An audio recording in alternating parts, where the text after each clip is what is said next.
Assalamualaikum warahmatullahi wabarakatuh. Perkenalkan, nama saya Muhammad Aji Afani Maldini dengan nomor induk mahasiswa 2070064161109. Saya di sini akan membacakan tugas UTS dari mata kuliah Testing and Implementation of System.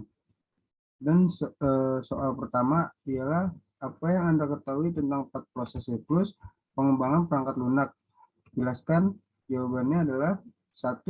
Planning adalah tahap perencanaan di mana tim akan mengidentifikasi dan menentukan skop atau ruang lingkup yang perlu dilakukan dalam proses pengembangan proyek. Pada tahap ini, tim ini juga akan mengumpulkan semua informasi yang dibutuhkan dalam proses pengembangan software dari para pemangku kepentingan. Setelah itu, tim akan merencanakan struktur tim, time frame, budget, security, dan berbagai faktor penting lain yang dibutuhkan untuk pengembangan software. Analisis kedua, analisis tahapan SDLC yang selanjutnya adalah proses analisis. Pada tahap ini, tim akan menganalisis kebutuhan fungsional sistem. Jadi tim akan melakukan analisis untuk mengetahui apa masalah bisnis, apa target yang ingin dicapai, apa tujuan utama dari pengembangan software tersebut, apa fungsi dari software yang akan dikembangkan, dan lain-lain. Analisis ini diperlukan dalam tahapan SDLC agar produk nantinya akan memiliki hasil akhir yang sesuai dengan ekspektasi klien. Yang ketiga, desain berdasarkan requirement yang telah ditentukan sebelumnya, maka tim akan membuat rencana desain atau spesifikasi desain. Beberapa aspek desain yang akan ditentukan seperti arsitektur, bahasa pemrograman yang akan digunakan desain software secara keseluruhan, dan lain-lain. User interface atau mendefinisikan bagaimana cara user ketika berinteraksi dengan software serta bagaimana cara software memberikan respon. Platform ialah tempat software dapat berjalan seperti Android, iOS, Linux, dan lain-lain. Security, langkah-langkah untuk mengamankan sistem software seperti enkripsi lalu lintas, SSL, perlindungan kata sandi, atau yang lain.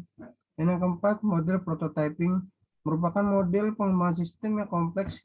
Pihak pengembang dan melakukan identifikasi kebutuhan pemakai, dan pengembang akan mengerjakan bersama-sama dengan pengguna dan hanya mendefinisikan objektif umum dari perangkat lunak tanpa merinci kebutuhan input, pemrosesan, dan outputnya berikut tanpa pengembangannya. Tahap pertama, tahap pengumpulan kebutuhan, yaitu pelanggan dan pengembang saling berinteraksi dalam mendefinisikan kebutuhan sistem garis besar dari sistem yang akan dirancang. Tahap quick design yaitu membangun rancangan umum, contoh acuan, atau contoh yang diberikan kepada user. Tahap ketiga, tahap pembangunan prototipe, yaitu proses perancangan sementara difokuskan kepada user atau pelanggan, termasuk pengujian dan penyempurnaan. Tahap keempat, tahap evaluasi pelanggan atau user, yaitu pemakai atau user melakukan pengujian terhadap prototipe yang sudah dibuat sehingga pengembang dapat menganalisis kembali kebutuhan user atau pemakai. Dan soal nomor 2. Apa yang Anda ketahui tentang keterkaitan pengembang perangkat lunak dengan pengujian? Menjelaskan. Jawabannya ialah pengujian perangkat lunak adalah proses atau perangkaian proses yang dirancang untuk memastikan bahwa program komputer menjalankan apa yang seharusnya dilakukan, dan sebaliknya memastikan program tidak melakukan hal yang tidak diharapkan. Sebuah perangkat lunak seharusnya dapat diprediksi dan konsisten. Tugas utama dari seorang penguji adalah untuk menemukan bug atau error sebanyak mungkin serta mengetahui bagaimana error atau bug yang dihasilkan sehingga dapat dikatakan bahwa pengujian adalah mengeksekusi program dengan tujuan untuk menemukan error. Pengujian merupakan proses penting dalam siklus pengembangan perangkat lunak untuk memastikan kualitas dari sebuah perangkat lunak. Test case adalah dari pengujian yang dilakukan secara sekuensial dan terkait dengan tujuan dari pengujian. Rancangan test case akan menghasilkan nilai percobaan yang terdiri dari inputan hasil yang diharapkan, serta yang dibutuhkan untuk menjalankan pengujian, kondisi persyaratan pengujian. Berikut ini adalah contoh dari kasus uji pada kasus pembelian barang. Aktivitas selanjutnya adalah membangun test case yang dapat dibagi menjadi dua kategori, secara manual atau otomatis. Pembuatan test case secara manual akan menghasilkan sebuah prosedur pengujian yang merupakan langkah pengujian dengan informasi tes input atau tes data yang dibutuhkan beserta output yang diharapkan, sedangkan dalam pengujian otomatis, test case dibuat dalam bentuk test script. Test script adalah data dan atau instruksi untuk berupa sintaks formal yang dapat dieksekusi oleh sebuah alat pengujian otomatis. Sebuah script pengujian dapat mengimplementasikan satu atau kasus pengujian, navigasi, persiapan, dan penerapan, serta pengaplikasian. Dan soal nomor 3. Apa yang Anda ketahui tentang dasar pengujian perangkat lunak? Menjelaskan. Jawabannya ialah pengujian perangkat lunak adalah proses atau rangkaian proses yang dirancang untuk memastikan bahwa program komputer menjalankan apa yang seharusnya dilakukan dan sebaliknya, memastikan program agar tidak melakukan hal yang tidak diharapkan. Dan soal nomor 4, apa yang Anda ketahui tentang pengujian black box? Jelaskan. Black box testing atau dapat disebut juga behavioral testing adalah pengujian yang dilakukan untuk mengamati hasil input dan output dari perangkat lunak tanpa mengetahui struktur kode dari perangkat lunak. Pengujian ini dilakukan di akhir pembuatan perangkat lunak untuk mengetahui apakah perangkat lunak dapat berfungsi dengan baik. Dan soal nomor 5, apa yang Anda ketahui tentang pengujian sistem waktu nyata? Jelaskan contoh bidang yang menggunakan pengujian ini. Jawabannya ialah pengertian real-time system.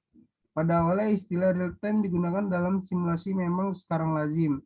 Dimengerti bahwa real-time adalah cepat. Namun sebenarnya yang dimaksud adalah simulasi yang bisa menyamai dengan proses sebenarnya atau di dunia nyata yang sedang disimulasikan. Suatu sistem dikatakan real-time jika dia tidak hanya mengutamakan ketepatan pelaksanaan instruksi atau tugas, tapi juga interval waktu tugas tersebut dilakukan. Dengan kata lain, sistem real time adalah sistem yang menggunakan deadline, yaitu pekerjaan harus selesai jangka waktu tertentu. Sementara itu, sistem yang tidak real time adalah sistem di mana tidak ada deadline, walaupun tentunya respon yang cepat atau performa yang tinggi tetap diharapkan. Contoh bidang dan penerapan real time system ada 10, seperti sistem perbankan, sistem pengontrol pesawat udara, sistem otomasi pabrik, proses pengambilan uang pada ATM, proses login atau pendaftaran online, proses pengenalan sidik jari dari absen, proses perekaman suara, sistem pendeteksian dan alarm, sistem pengiriman data transmisi seperti TV dan telepon, dan 10 proses isi ulang pulsa. Contohnya, sebuah controller suhu pada sebuah curing vessel berpepanas listrik yang digunakan dalam proses karing atau pemasakan. Kompon karet tidak memerlukan respon time yang cepat.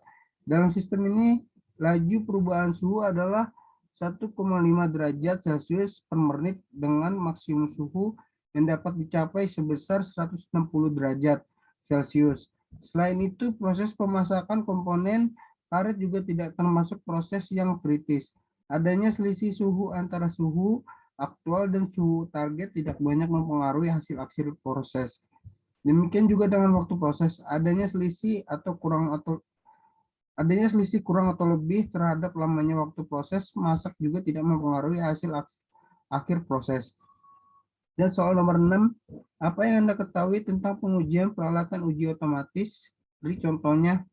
Jawabannya ialah pengujian otomatis adalah penggunaan kakas pengujian atau testing tools atau testing framework dalam melakukan pengujian suatu perangkat lunak yang signifikan mengurangi waktu yang dibutuhkan untuk melakukan pengujian. Contoh pengujian unit seperti objek mock. Pengujian unik bergantung pada objek tiruan yang dibuat untuk menguji bagian kode yang belum menjadi bagian dari aplikasi lengkap. Benda-benda tiruan mengisi bagian-bagian yang hilang dari program. Misalnya Anda mungkin memiliki fungsi yang memerlukan variabel atau objek yang belum dibuat dalam pengujian unit itu akan diperhitungkan dalam bentuk objek tiruan yang dibuat semata-mata untuk tujuan pengujian unit yang dilakukan pada bagian kode tersebut. Nah, soal nomor 7, apa yang Anda ketahui tentang faktor pengujian? Sebutkan 3 dari 15 faktor pengujian yang sering dilakukan pada pengujian sistem. Mengapa, beri alasannya? Jawabannya ialah usability testing. Pengujian ini berfokus pada kemudahan pengguna dalam menggunakan aplikasi, fleksibilitas dalam menangani kontrol dan kemampuan sistem untuk memenuhi tujuannya. Kedua, load testing. Pengujian ini diperlukan untuk mengetahui bahwa solusi perangkat lunak akan bekerja di bawah beban nyata. Yang ketiga, regression testing. Pengujian ini melibatkan pengujian yang dilakukan untuk memastikan bahwa tidak ada perubahan yang dibuat selama proses pengembangan telah menyebabkan bug baru. Hal ini juga digunakan untuk memastikan tidak ada bug lama yang muncul dari penambahan modul perangkat lunak baru dari waktu ke waktu. Soal nomor 8, apa yang Anda ketahui tentang istilah alpha testing dan beta testing? Beri contohnya. Dan jawabannya, alpha testing ketika sebuah produk dikembangkan, alpha testing dilakukan sebagai tahap pengujian awal. Pengujian ini dilakukan ketika produk berada dalam tahap akhir pengembangan. Pengujian ini adalah pengujian end-to-end pertama untuk memastikan produk memenuhi persyaratan bisnis dan berfungsi dengan benar. Menurut India Times, pengujian ini dilakukan secara internal. Alpha testing biasanya dilakukan oleh tim developer dengan mencoba meniru 80% perilaku konsumen. Pengujian ini dilakukan untuk memastikan produk benar-benar berfungsi dan melakukan semua yang seharusnya dilakukan. Ada 3 fase dalam alpha testing, seperti pre-alpha testing, yaitu fase untuk memastikan sistem aplikasi dapat diteruskan ke fase pengujian berikutnya. Alpha testing yakni ketika aplikasi diuji secara keseluruhan. Time developer menguji semua fitur sistem dan mengidentifikasikan masalah-masalah yang muncul akibat pemakaian. Post alpha testing yang dilakukan secara paralel. Pada fase ini, tim developer akan memperbaiki masalah-masalah yang akan muncul selama pengujian. Alpha testing dilakukan untuk mengidentifikasikan masalah yang tidak terdeteksi selama proses pengembangan. Selain itu, pengujian ini juga dilakukan untuk memahami usability dan reliability produk. Dan beta testing. Setelah alpha testing selesai dilakukan proses pengujian, yang selanjutnya dilakukan adalah beta testing.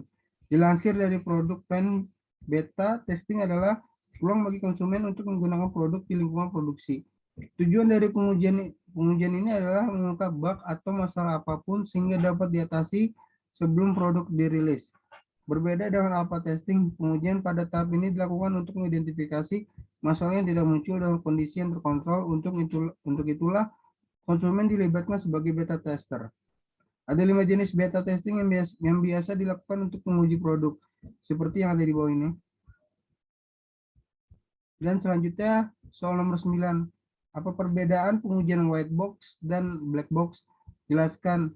Black box testing adalah uji coba terhadap fungsionalitas sebuah aplikasi atau program apapun yang sedang dikembangkan. Metode ini juga dikenal dengan istilah behavioral testing. Di sisi lain, white box testing adalah metode uji coba struktur internal aplikasi melalui sebuah software. Dan soal nomor 10, apa yang Anda ketahui tentang metode pengujian perbandingan atau comparison testing? Jelaskan manfaatnya. Jawabannya ialah comparison testing. Pengujian perbandingan adalah metode pembangkitan data uji yang dilakukan pada perangkat lunak yang dibuat redundan. Perangkat lunak yang redundan mempunyai 2 tim pengembang yang masing-masing mengembangkan perangkat lunak sendiri-sendiri untuk spesifikasi yang sama. Metode pengujian perbandingan digunakan untuk membangkitkan data uji untuk salah satu perangkat lunak yang kemudian digunakan sebagai masukan pada pengujian perangkat lunak yang lain. Comparison testing digunakan untuk sistem yang menganut redundansi. Kasus uji yang dirancang untuk satu versi perangkat lunak dijadikan masukan pada pengujian versi perangkat lunak lainnya, dan diharapkan hasil kedua versi perangkat lunak harus sama. Jika hasil pengujian kedua perangkat lunak tersebut berbeda, maka kedua perangkat lunak itu akan dicek untuk mencari yang salah. Dan Sekian presentasi dari saya, kurang lebihnya mohon maaf. Wassalamualaikum warahmatullahi wabarakatuh.